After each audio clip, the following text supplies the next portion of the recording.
प्यारे दोस्तों, हिकमत में लौंग को मेडिसिन कहा गया है और माहिरीन सेहत का ये मानना है कि लौंग के अंदर गोश्त से भी ज्यादा ग़िज़ाइयत पाई जाती है। जितनी जल्दी लौंग असर दिखाता है, इतनी जल्दी कोई जड़ी बूटी भी असर नहीं दिखाती। आज हम रोजाना 2 लौंग खाने के फवायद के बारे में भी बताएंगे और ये भी बताएंगे कि आपने लौंग किस तरह खानी है। इसके अलावा आपको लौंग के हवाले से कुछ एहतियातें भी बताएंगे जिनके बारे में जानना निहायत जरूरी है। अगर लौंग का इस्तेमाल ठीक तरीके से ना किया जाए तो ये बजाय फायदे के नुकसान भी पहुंचा सकता है। दोस्तों, याद रहे कि लौंग के अंदर vitamin, minerals, iron, manganese, potassium, fibre और ओमेगा 3 फैटी एसिड पाया जाता है। ये अज्जा हमारे जिस्म को सेहतमंद रखने में अहम किरदार अदा करते हैं। लौंग के अंदर खून की गर्दिश को बेहतर करने वाली खसूसियात पाई जाती हैं जिनसे जिस्म में खून की गर्दिश में बेहतरी आती है। रोजाना लौंग खाने से खून साफ भी हो जाता है। दोस्तों, आपको बताते चलें कि लौंग के इस्तेमाल से फ्री रेडिकल्स से बचाव मुमकिन है। फ्री रेडिकल्स की वजह से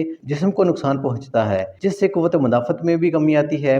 लौंग में ऐसे एंटीऑक्सीडेंट पाए जाते हैं जिससे जिस्म फ्री रेडिकल्स से बचा रहता है और इससे बहुत सी बीमारियों के खतरात कम हो जाते हैं। दोस्तों, लौंग मसाला जात का एक अहम हिस्सा है। पुराने जमाने में इसे दवा के तौर पर भी इस्तेमाल किया जाता था। आज के दौर में भी इसे मसाला जात में इस्तेमाल किया जा रहा है। लौंग पर साइंसदान बड़े अरसे से तहकीकात कर रहे हैं लेकिन इसकी अफादियत खत्म होने का नाम ही नहीं ले रही। इसके अलावा दोस्तों, जो लोग सुस्ती और काहली का शिकार होते हैं, इनका काम करने का दिल नहीं करता या थोड़ा सा काम करके ही बाज लोग थक जाते हैं, तो ऐसे लोग न्यूट्रिशन की कमी का शिकार होते हैं। लौंग के इस्तेमाल से इन लोगों में न्यूट्रिशन की कमी पूरी हो जाएगी और इन्हें दिन भर थकावट का एहसास नहीं होगा। दोस्तों, आपको बताते चलें कि हैजे की अलामात चंद घंटों के लिए लाहिक होती हैं, ताहम कुछ अफराद में इन अलामात का दौरानिया बढ़ सकता है। हैजे की वजह से मतली, कै, पेट के दर्द जैसे मसाइल का सामना करना पड़ सकता है और अगर ये अलामात शिद्दत इख्तियार कर लें तो जिस्म में पानी की कमी भी हो सकती है। लौंग में मौजूद एंटीऑक्सीडेंट इन तमाम बीमारियों से बचाव में मदद करते हैं। इसके अलावा दोस्तों, लौंग के इस्तेमाल से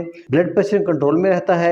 ये जिगर की तेजाबियत को दूर करके आंतों की सफाई भी करता है। आपको लौंग के इस्तेमाल का तरीकाकार भी बताएंगे, लेकिन इससे पहले बात करेंगे उस बीमारी के बारे में जो आज की तारीख का अहम मसला है, वो हाजमे की खराबी है। लौंग के इस्तेमाल से हाजमे के मसाइल का भी खात्मा हो जाता है और यूं हम कब्ज से भी बचे रहते हैं। मजीद दोस्तों, आपको बताते चलें कि लौंग में कैल्शियम वाफिर मिकदार में पाया जाता है जो हमारी हड्डियों को मजबूत बनाने में अहम किरदार अदा करता है। नाज़रीन, लौंग में विटामिन ई भरपूर मिकदार में पाया जाता है, इसलिए जिल्द के लिए बहुत ज्यादा मुफीद होता है। लौंग में मौजूद सोजिश कम करने वाली खसूसियात जिल्द को सोजिश का शिकार नहीं होने देती। लौंग आंखों के मसाइल, दांतों के मसाइल, खांसी, कै और ज्यादा प्यास लगने की सूरत में भी मुफीद होता है। लौंग एंटीऑक्सीडेंट खसूसियात का हामिल होता है। कुछ तिब्बी खसूसियात के मुताबिक लौंग में ऐसे कंपाउंड पाए जाते हैं जो कैंसर से बचाव में हमारी मदद करते हैं। इन तमाम फवायद को हासिल करने के लिए आपने लौंग का इस्तेमाल इस तरीके से करना है कि आपने 2 लौंग 1 कप नीम गर्म दूध के साथ खा लेनी है। ये आप दिन में किसी भी वक्त खा सकते हैं, लेकिन याद रहे कि लौंग के ज्यादा इस्तेमाल से जिगर के अमराज लाहिक हो सकते हैं। इसके अलावा हामला या दूध पिलाने वाली खवातीन लौंग का इस्तेमाल ना करें। दोस्तों, ये थी हमारी आज की काविश। अगर वीडियो अच्छी लगी तो वीडियो को लाइक करके चैनल को सब्सक्राइब कर दें। मिलते हैं नेक्स्ट वीडियो में, तब तक के लिए अल्लाह हाफिज।